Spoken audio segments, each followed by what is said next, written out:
नमस्कार मित्रों, paper solution series का आज का पेपर रीट लेवल 2 2011 का पेपर है। गणित विज्ञान रीट लेवल 2 गणित विज्ञान में ही पेपर आता है मैथ्स का, बाकी मैथ्स का नहीं आता है। सामाजिक में सामाजिक आता है। गणित विज्ञान के जो पेपर में गणित के 20 प्रश्न आते हैं, उन 20 प्रश्नों को आज हल करेंगे। ये सारे प्रश्न बहुत ज़्यादा इंपॉर्टेंट है। रीट लेवल 1 और रीट लेवल 2 दोनों के लिए बहुत इंपॉर्टेंट प्रश्न है। बाकी के लिए इस प्रकार के प्रश्न सभी भर्तियों में पूछे जाते हैं। इस पेपर में बहुत अच्छे अच्छे प्रश्न भी आए हैं। पहला प्रश्न, दो बिंदुओं ए तथा बी जिनके बीच की दूरी 50 मीटर है, दो कारें एक्स तथा वाई चलती है। यदि एक्स की गति 10 मीटर प्रति सेकंड तथा वाई की गति 25 मीटर प्रति सेकंड है, तो उन दोनों द्वारा ए से चलकर बी तक पहुंचने में लगने वाला समय क्रमशः होगा। 50 मीटर दूरी है और एक की चाल है 10 मीटर प्रति सेकंड और दूसरी की चाल है 25 मीटर प्रति सेकंड। मात्रक की कोई दिक्कत नहीं, ये मीटर में है, मीटर प्रति सेकंड में सीधा भाग दीजिए। सीधा सीधा समय बराबर फॉर्मूला होता है, समय ज्ञात करना है। समय बराबर होता है दूरी बटे चाल। दूरी में चाल का भाग दे दो। दूरी 50 मीटर है, चाल 10 मीटर प्रति सेकंड है, कितने समय लगेगा? 5 सेकंड। दूसरा, दूरी 50 मीटर है, चाल 25 मीटर प्रति सेकंड है सेकंड की, ये समय लगेगा 2 सेकंड का। तो ए से बी तक पहुंचने में लगने वाला समय क्रमशः एक्स का पहले है 10 वाला पहले लिखना 5 सेकंड और बाद में ये लिखना है 2 सेकंड। तो इसका answer option number C 5 second और 2 सेकंड। पहले ऑप्शन में 2 सेकंड और 5 सेकंड है, गलत है वो। 2 और 5 नहीं है, 5 और 2 है, ये ध्यान रखना है। 5 सेकंड और 2 सेकंड, पहले वाले को 5 सेकंड लगेंगे, दूसरे वाले को 2 सेकंड लगेंगे। तो इसका answer option number C 5 second और 2 सेकंड।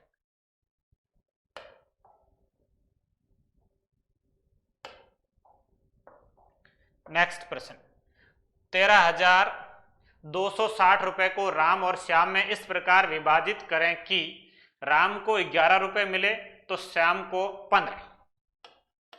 कि राम को 11 मिलेंगे तो श्याम को 15 मिलेंगे। मतलब इन दोनों के जो अनुपात होगा वो 11 अनुपात 15 होगा। राम और श्याम को जिस अनुपात में विभाजन करना है वो है 11 अनुपात 15। राम को 11 रुपए मिले तो श्याम को 15। ये राम के 11 और श्याम के 15। मतलब राम और श्याम की जो अनुपात होगा वो 11 अनुपात 15 है। 11 अनुपात 15 विभाजित करेंगे तो राम की राशि, राम का अनुपात 11 बटे में टोटल राशि दी है, इसलिए अनुपातों का योग लेना है। अनुपातों का योग 15 ने 11, 5 ने 6, 26 और गुणा 13,260। अब 26 13 ये संख्याएं कट रही है। पहले आप 26 का भाग देंगे, 13 का भाग तो जा ही रहा है। 13 का भाग इसमें एक बार जाएगा, उसके बाद 0 और 26 में 2 बार जाएगा और एक 0, और इसमें 13 का भाग पूरा पूरा जाएगा 26 में 2 बार। तो 2 का भाग भी 1020 में भी पूरा पूरा जा रहा है। 1020 में भाग जाएगा 510 बार। 510 का 11 से गुणा करना, 0 1 5 ने 1 6 और 5 56 10। 56 10 राशि है राम की। पहले ऑप्शन में 56 10 राम और श्याम को क्रमशः मिलेंगे। 56 10 पहले ऑप्शन में एक में ही है, मतलब उत्तर आ गया। सेकंड आपको ज्ञात करने की जरूरत नहीं है। सेकंड ज्ञात करो, 13,260 में से 5000 ये घटा लीजिए तो भी उत्तर आ जाएगा, और 15 अनुपात से करेंगे तो भी आ जाएगा। ऑप्शन नंबर बी इसका सही है। अपना उत्तर आ गया, एक सही आ गया। 56 10 है पहले ऑप्शन में। 56 10 ये एक जगह लिखा, बाकी 56 10 ये लिखा, लेकिन ये सेकंड में लिखा। आपको राम का पहले लिखना, राम का 56 10 है, राम पहले लिखेंगे। ये भी वही भटकाने वाला ऑप्शन है। पहले वाले प्रश्न में भी ऐसा था, इसमें भी ऐसा है। संख्याएं वो भी की वो सेम है, लेकिन 56 10 बाद में लिखा है, राम का पहले लिखना है, तो राम का पहले बी में लिखा हुआ, ये उत्तर इसका सही है। Option number B. श्याम का ऐसे आ जाएगा 11 बटे में अनुपात, सॉरी 11 नहीं 15, श्याम का 15 बटे अनुपातों का योग 26 और गुणा 13,260। इसको हल कर लीजिए, 7,650 रुपए आ जाएगा। ये इससे पूरा पूरा 510 बार कट रहा है, 510 का 15 से गुणा करना है। 7,650 ये आएगा श्याम का और ये आएगा राम का। तो इसका ऑप्शन नंबर बी सही है।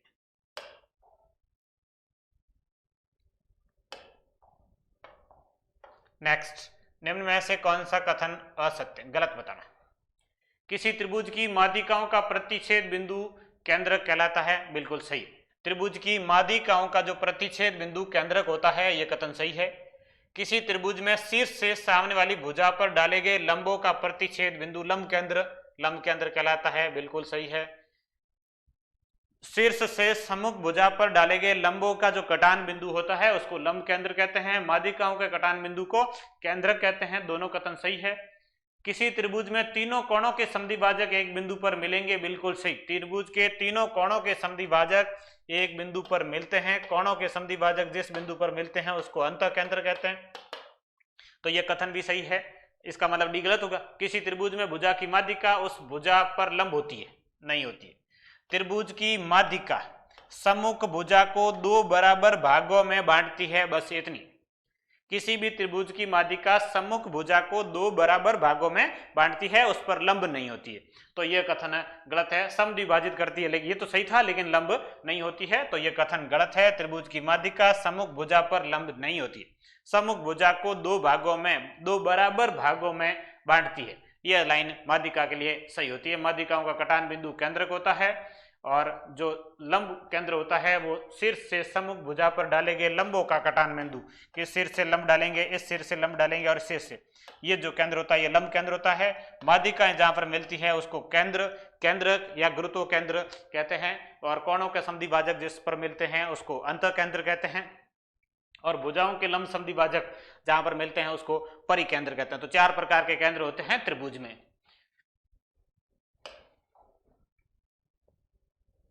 अगला, निम्न में से कौन सा कथन दो त्रिभुजों की सर्वांग समता के लिए सत्य नहीं है? दो त्रिभुज है, सर्वांग सम है या नहीं है उसके लिए। तो पहला, एक त्रिभुज की तीनों भुजाएं क्रमशः दूसरे त्रिभुज की तीनों भुजाओं के बराबर हो, बिल्कुल सही है, सर्वांग सम। तीनों भुजाएं दूसरे त्रिभुज की तीनों भुजाओं के बराबर हो, सर्वांग समता का नियम है भुजा भुजा भुजा। तीनों भुजाएं दूसरे त्रिभुज के तीनों भुजाओं के बराबर हो, यह सर्वांग समता का नियम है, बिल्कुल सही है।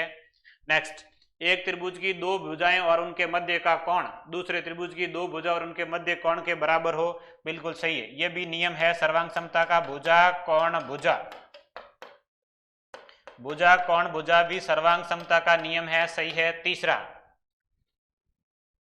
एक त्रिभुज के दो कोण उनके बीच की भुजा दूसरे त्रिभुज के दो कोण उनके बीच की भुजा के बराबर हो। त्रिभुज के दो कोण और उनके बीच की भुजा दूसरे त्रिभुज के दो कोण और उनके बीच की भुजा के बराबर हो, यह भी सही है।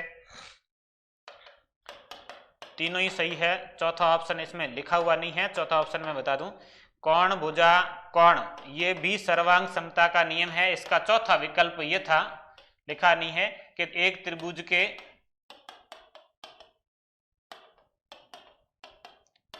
तीनों कोण दूसरे त्रिभुज के तीनों कोणों के बराबर हो, यह था चौथा कथन। और ये इसका उत्तर है कि एक त्रिभुज के तीनों कोण दूसरे त्रिभुज के तीनों कोण के बराबर हो। यदि इस तरह से होता है कोण कोण कोण, तो ये सर्वांग समता का नियम नहीं है, ये नियम है समरूपता का। समरूपता का नियम होता है कोण कोण नियम। सर्वांग समता का कोण कोण का कोई नियम नहीं है। कोई भी त्रिभुज है और उनके कोण यदि बराबर होते हैं तो कोण बराबर होने से वो सर्वांग सम नहीं होते, समरूप होते हैं। तो कोण बराबर होने वाला कथन इसका गलत है। ये तीनों इसके सही है। ये ऑप्शन नंबर डी इसका उत्तर होगा। एक त्रिभुज के तीनों कोण दूसरे त्रिभुज के तीनों कोण के बराबर हो, वो त्रिभुज सर्वांग सम त्रिभुज नहीं होगा। इसका चौथा होता है वो समकोण कर्ण भुजा, जो होता है वो सर्वांग सम का होता है कि समकोण और कर्ण बराबर है, तो मतलब दूसरे त्रिभुज का समकोण और समकोण कर्ण भुजा, ये सर्वांग समता के चार नियम हैं। समकोण कर्ण और भुजा, एक समकोण हो, एक कर्ण एक भुजा, दूसरे त्रिभुज के एक कर्ण और एक भुजा के बराबर हो, इसका मतलब वो सर्वांग सम त्रिभुज होंगे। सर्वांग समता के ये चार नियम है और ये जो नियम है सर्वांग समता का नहीं है, ये नियम किसका है? समरूपता का है। प्रश्न में पूछा था सर्वांग समता के लिए सत्य नहीं है, तो ऑप्शन नंबर डी ये सर्वांग समता के लिए सत्य नहीं है। सर्वांग समता के ये चार नियम बहुत इंपॉर्टेंट है ये।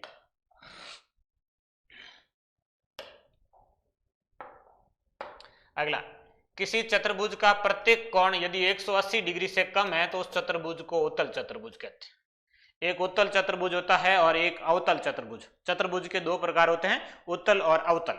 उत्तल चतुर्भुज में सारे कोण 180 डिग्री से कम होते हैं और अवतल चतुर्भुज में एक कोण 180 डिग्री से अधिक होता है। उत्तल चतुर्भुज इस तरह से होता है कि ये चारों कोण क्या होते हैं, 180 डिग्री से कम होते हैं। और जो अवतल चतुर्भुज होता है, अवतल चतुर्भुज में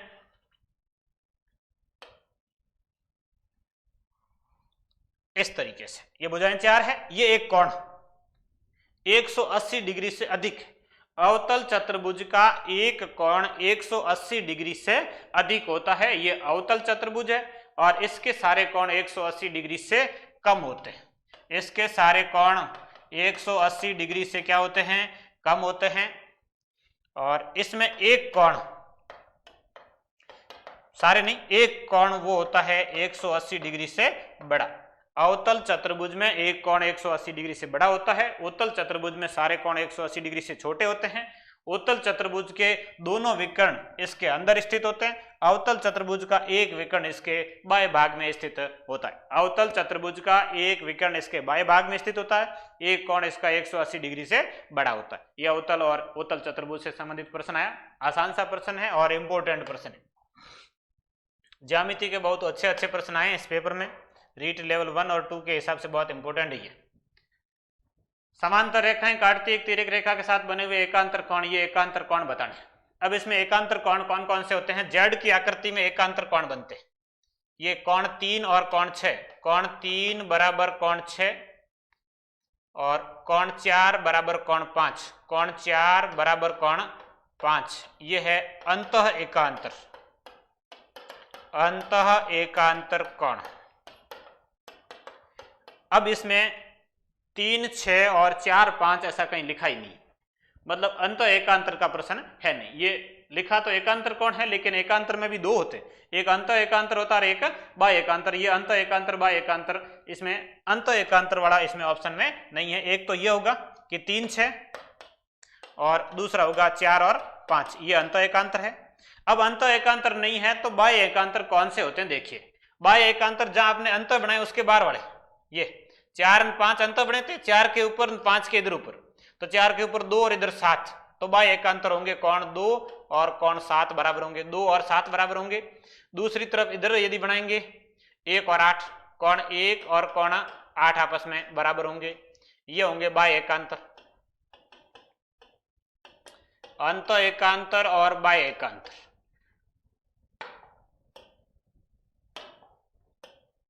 बाह्य एकांतर कौन से, 2 और 7 बराबर होंगे, 1 और 8 बराबर होंगे। तो इसका उत्तर है 1, 8 और 2, 7, ऑप्शन नंबर 1।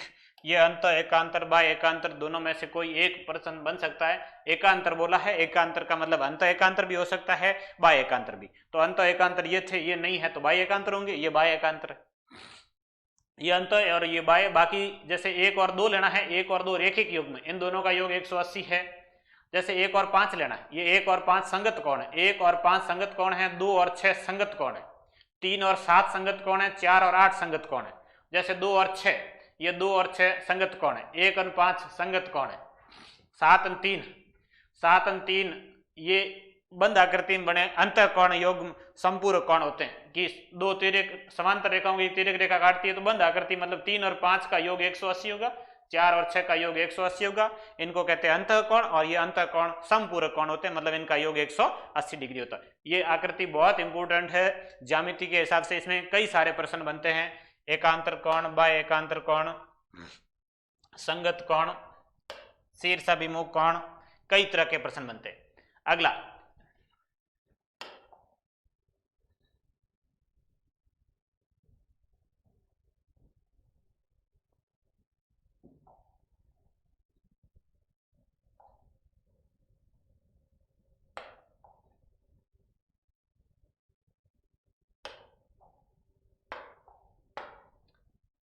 दिए हुए चित्र में अल्फा का मान बताना। ये बहुत आसान सा प्रश्न है, इससे सरल तो कुछ है भी नहीं। कि एक जीवा द्वारा, वृत्त की एक जीवा द्वारा केंद्र पर अंतरित कोण परिधि पर अंतरित कोण का दुगुना होता है। वृत्त की एक जीवा द्वारा, ये वो केंद्र है, केंद्र पर अंतरित कोण परिधि पर अंतरित कोण से दुगुना होता है। अल्फा से दुगुना ये 60, मतलब अल्फा हो जाएगा 30। कितने डिग्री का, 30। परिधि वाला कोण आधा होता है और केंद्र वाला कोण दुगुना होता है। एक ही जीवा द्वारा परिधि पर बना कोण आधा और केंद्र पर बना कोण दुगुना। तो ये 60 है, ये इसका आधा होगा 30 होगा। अल्फा का मान कितना है 30। ये ऑप्शन नंबर सी इसका सही है। बहुत आसान प्रश्न।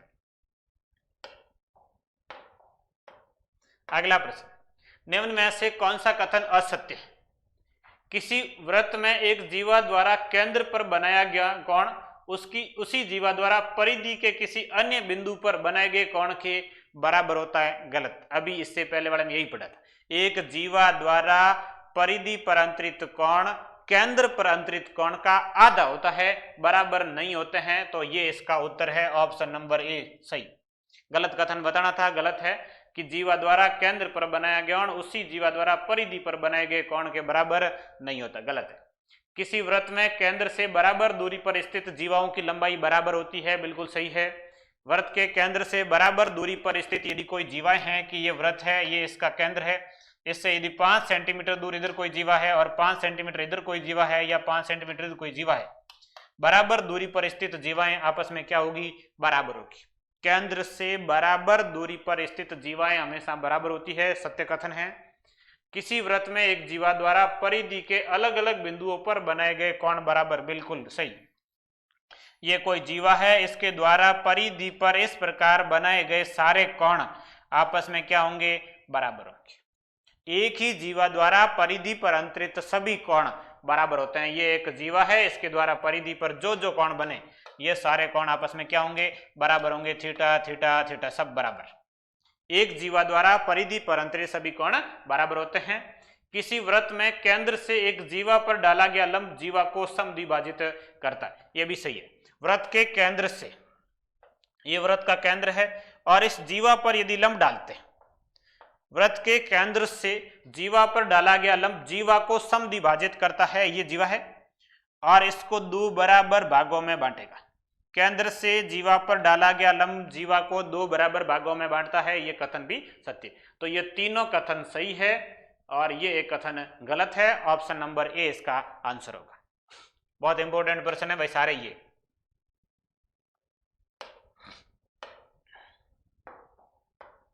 अगला, आयत एक्स वाई जेड यू, ये एक्स वाई जेड यू ये एक आयत है।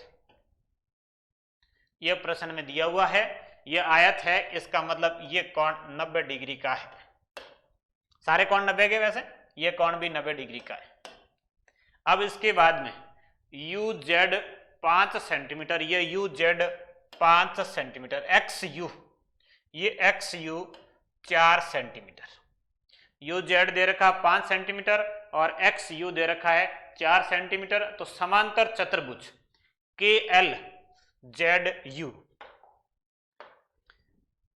ये के, ये एल, ये जेड और ये यू, ये एक समांतर चतुर्भुज है और इस समांतर चतुर्भुज का आपको क्षेत्रफल ज्ञात करना है। तो समांतर चतुर्भुज का क्षेत्रफल बराबर होता है आधार गुणा ऊंचाई। आधार के साथ 90 डिग्री का कोण बनाने वाली भुजा उसकी ऊंचाई होगी। तो ये जैसे इसका आधार, इसके साथ ये 90 डिग्री का कोण बनाने वाली भुजा ऊंचाई, तो 5 और 4 का गुणा कर दीजिए। 5 गुणा 4, 5 के 20 वर्ग सेंटीमीटर, 20 वर्ग सेंटीमीटर इसका आंसर होगा। ऑप्शन नंबर डी 20 वर्ग सेंटीमीटर। देखिए विकल्प में भी भ्रमित करने वाले, पहले में 20 सेंटीमीटर है, 20 सेंटीमीटर आंसर नहीं है, 20 वर्ग सेंटीमीटर। ऑप्शन नंबर डी इसका आंसर है। आधार गुणा ऊंचाई, ये आधार होगा, आमने सामने की भुजाएं बराबर होती है, आधार मान लीजिए। अब इसकी ऊंचाई आप इसको मानिए चाहे इसको मानिए, ये बराबर है। आयत था पहले, ये 4 सेंटीमीटर है तो ये भी कितना है? 4 है। ये आधार, ये इसकी ऊंचाई, आधार गुणा ऊंचाई, इसका क्षेत्रफल आ जाएगा 5 गुणा 4 20 सेंटीमीटर स्क्वायर। इस तरीके से आप इसका समांतर चतुर्भुज का क्षेत्रफल ज्ञात कर सकते हैं। ये तो वैसे सीधा सूत्र ही है, ईरो का सूत्र पूछा है। ईरो का सूत्र क्या होगा? ईरो का सूत्र root s s minus a s minus b s minus c, ये इसका उत्तर है। ईरो का सूत्र है, सीधा सीधा है, याद रखना है, s s minus a s minus b और एस माइनस सी, जिसमें एस होता है अर्ध परिमाप, परिमाप का आधा, मतलब तीनों भुजाओं का योग बट्टे 3। भुजाएं जैसे ए बी सी है तो ABC/2, ये अर्ध परिमाप का आधा, तीनों भुजाएं जोड़ के 2 का भाग दे दो, तीनों भुजाएं ABC और उसका आधा मतलब 2 का भाग दिया। ये हीरो का सूत्र है, त्रिभुज का क्षेत्रफल ज्ञात करने का फॉर्मूला ही पूछा गया सीधा सीधा।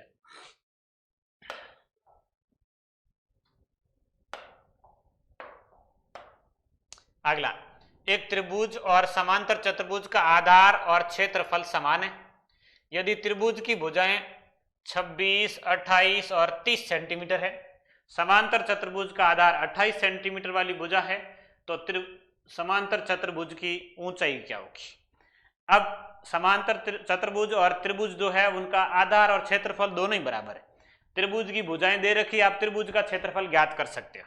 प्रश्न के अनुसार त्रिभुज का क्षेत्रफल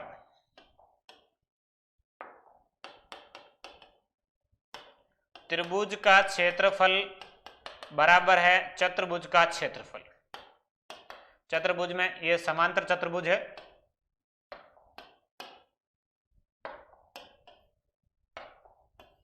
समांतर चतुर्भुज का क्षेत्रफल त्रिभुज का क्षेत्रफल बराबर है। त्रिभुज का क्षेत्रफल ज्ञात कर सकते हैं, भुजाएं दे रखी है, और समांतर चतुर्भुज का क्षेत्रफल होता है आधार गुणा ऊंचाई, जिसमें आधार समांतर चतुर्भुज का आधार है 28 सेंटीमीटर, ऊंचाई ज्ञात करनी है और बराबर त्रिभुज का क्षेत्रफल रख के ऊंचाई ज्ञात कर सकते हैं। त्रिभुज का क्षेत्रफल चतुर्भुज का क्षेत्रफल बराबर, त्रिभुज का क्षेत्रफल त्रिभुज की भुजाओं से हीरो के सूत्र से करेंगे।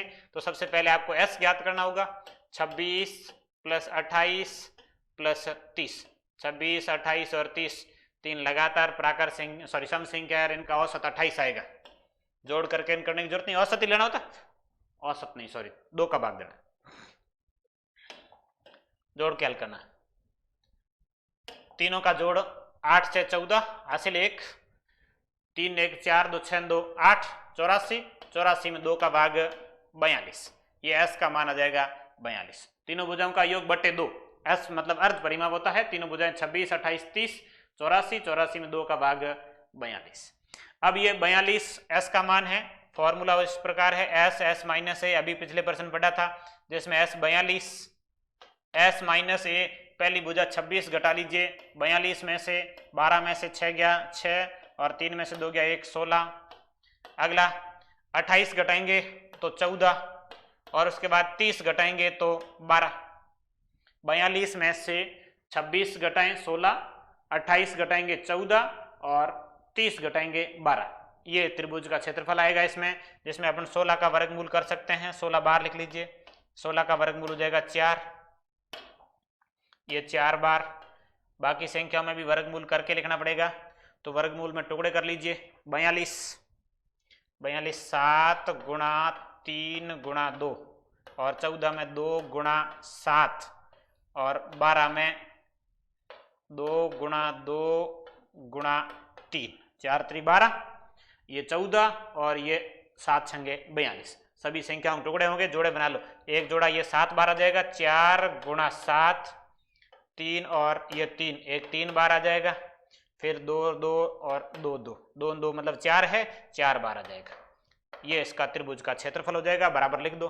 त्रिभुज का क्षेत्रफल आया है 4 गुणा 7 गुणा 3 गुणा 4 और बराबर 28 गुणा ऊंचाई। ऊंचाई के लिए 28 का उधर भाग दे दो, 28 का भाग 4 गुणा 7 गुणा 3 गुणा 4 और ये बटे में 28। 28 7 चौके 28, ये 7 चौके 28, ये 28 कट गए, 4 3 12, इसकी ऊंचाई आ जाएगी 12 सेंटीमीटर। ऑप्शन नंबर ए इसका सही आंसर। त्रिभुज के क्षेत्रफल चतुर्भुज का क्षेत्रफल बराबर है, चतुर्भुज का आधार 28 है, ऊंचाई ज्ञात करनी है, त्रिभुज के क्षेत्रफल में 28 का भाग दे दिया गया। त्रिभुज का क्षेत्रफल हीरो के सूत्र से ज्ञात करना, तो इस तरह का प्रश्न भी बनता है।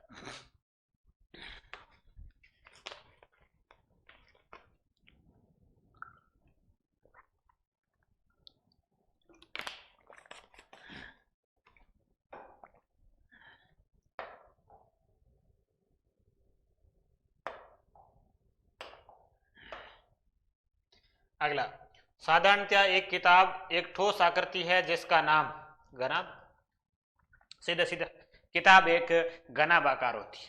किताब ठोस आकृति है और ठोस आकृति किस प्रकार की है? घनाभ की आकृति। बस ये बिल्कुल आसान सा प्रश्न। अगला, राम एक ठोस घन बनाना चाहता है जिसकी भुजा 15 सेंटीमीटर है। इसके लिए 5 सेंटीमीटर भुजा वाले कितने घनाकार टुकड़ों की आवश्यकता होगी? राम एक ठोस घन बनाना चाहता है जिसकी भुजा 15 सेंटीमीटर है। इसके लिए 5 सेंटीमीटर भुजा वाले कितने घनाकार टुकड़ों की आवश्यकता होगी? इसमें आपको घन के आयतन का भाग देना है। नया घन बनाना जिसकी भुजा 15 है और पुराना घन जिसकी भुजा 5 है, तो 15 में 5, ये 15 वाले घन का आयतन 15 गुणा 15 और 5 वाले घन का आयतन 5 गुणा 5 गुणा 5। आयतन में आयतन का भाग देना कि उस आयतन में इस आयतन का भाग दे दीजिए, कितने टुकड़ों की आवश्यकता होगी पता चल जाएगा। यहाँ से ये कटेगा 3 बार, ये 3 बार, ये 3 बार, 3 3 3 गुणा करेंगे कितने चाहिए? 27 घन चाहिए। इस प्रकार मतलब घन से घन बनाना होता है तो आप उसमें आयतन में आयतन का भाग दे दो। घन का आयतन होता है भुजा गुणा भुजा गुणा भुजा या भुजा क्यूब। घन का आयतन होता है भुजा क्यूब 15 गुणा 15 गुणा 15 और बटे 5 गुणा 5 गुणा 5। टोटल कितने घन चाहिए? छोटे टुकड़े चाहिए 27 चाहिए। ये भी सूत्र पूछा गया, ज्यादातर फॉर्मूले पूछे गए। एक समकोण वृत्तीय या लंब वृत्तीय बेलन है, वैसे सीधा सीधा बेलन का आयतन और वक्र पृष्ठ पूछा गया। बेलन के आयतन का फॉर्मूला और वक्र पृष्ठ का formula pi r square h आयतन और 2 पाई आर एच है ये वक्र पृष्ठ। ये इसका उत्तर है। पाई आर स्क्वायर एच ये आयतन का फॉर्मूला है, ये वक्र पृष्ठीय क्षेत्रफल का 2 पाई आर एच ये बेलन का फॉर्मूला है। पाई आर स्क्वायर एच और 2 पाई आर एच।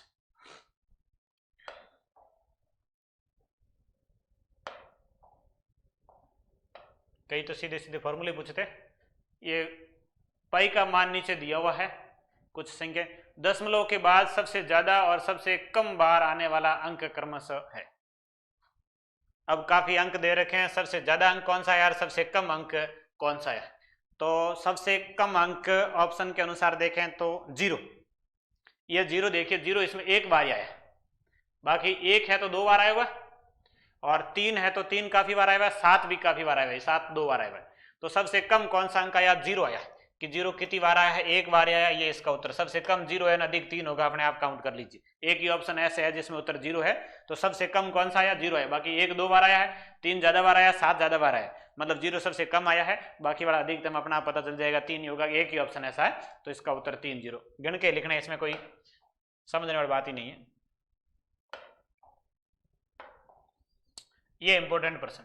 आंकड़ों को लेखाचित्र द्वारा प्रदर्शित करने की विधि, जिसमें आंकड़े उन आयतों द्वारा प्रदर्शित किए जिनका आधार x अक्ष हो, जिनके आधार बराबर चौड़ाई के हो तथा दो आयतों के बीच छोड़ा गया स्थान बराबर हो। ये यहां से पता चलेगा, दो आयतों के बीच छोड़ा गया स्थान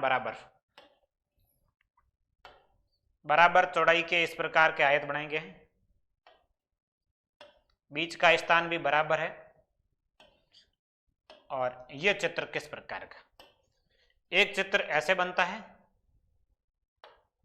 जिसमें बिल्कुल भी बीच में गैप नहीं हो, बराबर चौड़ाई के आयत इसमें भी होते हैं, बराबर चौड़ाई के आयत इसमें भी होते हैं। एक्स अक्ष आधार इसमें भी है, इसमें भी है, बराबर चौड़ाई इसमें भी, बराबर चौड़ाई इसमें भी, आयत इसमें भी है, आयत इसमें भी है, लेकिन इसमें बीच में गैप है और इसमें बीच में गैप नहीं है। ये दो प्रकार के चित्र, इनको समझना। एक है सतत, ये लगातार, सतत या लगातार के बीच में कोई गैप नहीं है। ये असतत, ये लगातार नहीं है, मतलब बीच में क्या है? गैप है, लेकिन गैप भी क्या है? बराबर है। बराबर गैप का जो आकृति बनेगी वो बनेगी स्तंभ ग्राफ। मतलब ये जो चित्र है वो किसका है? स्तंभ ग्राफ का। और ये जो चित्र है वो किसका है? आयत चित्र का। अब अपने प्रश्न के था कि बीच में स्थान छोड़ा गया, बीच में स्थान किस में छोड़ा जाता है? असतत कौन सा है?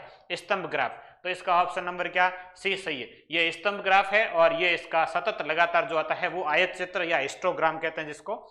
ये आयत चित्र है। प्रश्न का उत्तर ये होगा सी ऑप्शन, स्तंभ ग्राफ। जो पूछा गया था वो बराबर है लेकिन बीच में जगह छोड़ने वाला है, असतत वाला है।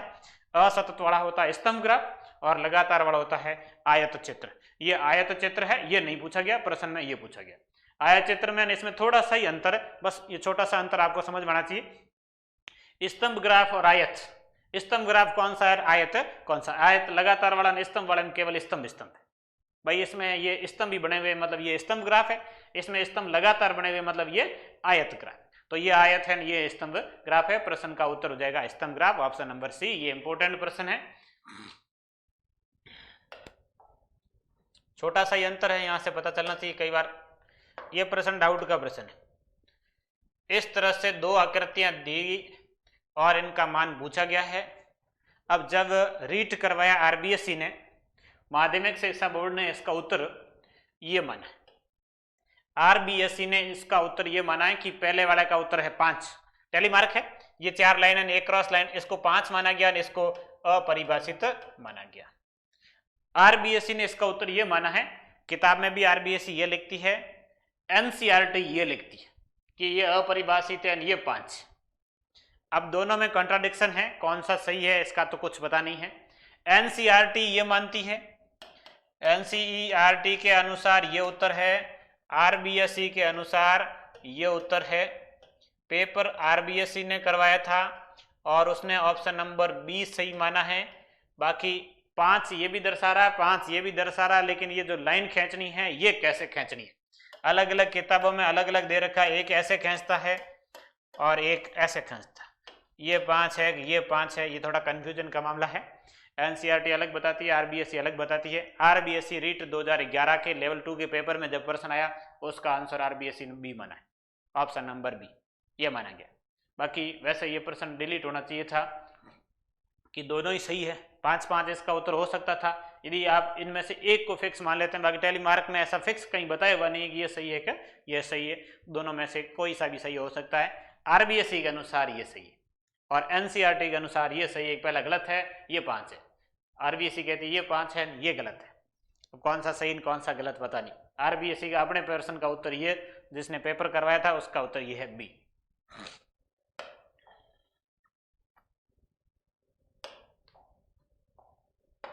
नेक्स्ट, यदि एक्स अक्ष पर ग्राफीय रूप से प्रदर्शित किए जाने वाले आंकड़े लाख में 1.5 लाख, 2.1, 2.7 और 3.3 लाख, तो इकाई को प्रदर्शन करने के लिए उपयुक्त माप स्केल कौन सा होगा?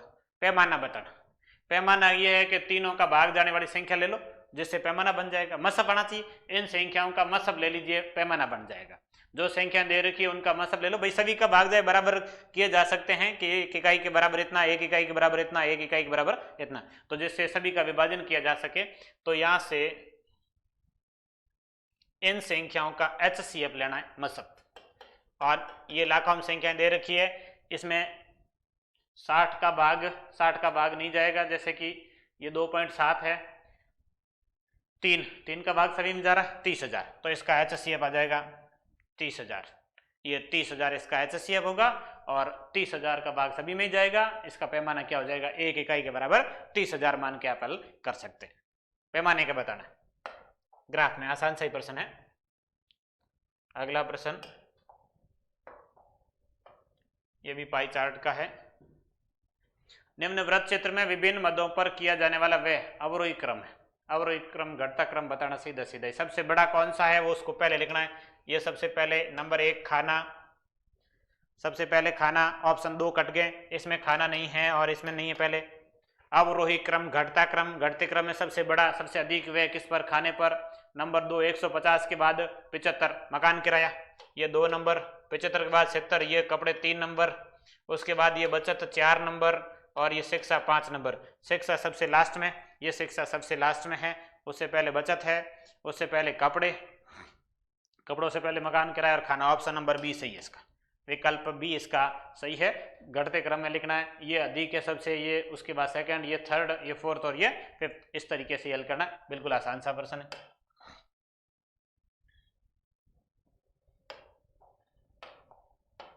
अगला प्रश्न, किसी पौधे की 35 पत्तियों की लंबाई के आंकड़े 1 mm तक सही रूप में निम्न सारणी में है।